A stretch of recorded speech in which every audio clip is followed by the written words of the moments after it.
Sige. Sige na. Ayan, so magandang hapon po sa ating lahat, no. So dumating sila dito, no, sila ni Kuya at Ate, no, galing ng Kabanglasan, Bukidnon para bumili ng ating mga molder. Ayan.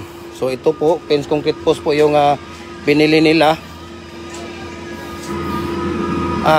Imelda Hardware po, no? At yung hardware nila sa Cagayan de Oro. Ayan sila ni Kuya.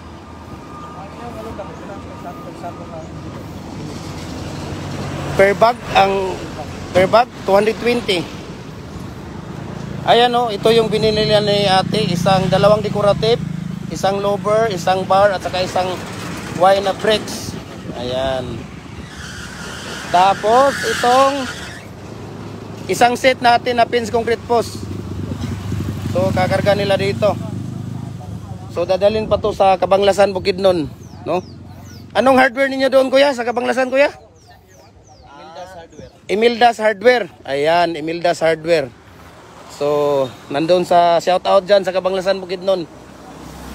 Ayan, thank you for watching kay ang Antonio Silimain. Ayan. So, ito po yung kinukuha nila ni Kuya dito. Ayan, yung lower. Tapos, dalawang bar, no? Ito po ay dadalhin ng Kabanglasan, Bukidnon. Lahat yan. So, galing pa po yan sila ng Bukidnon. Pumunta dito sa Cagayan de Oro. Sila ni Kuya.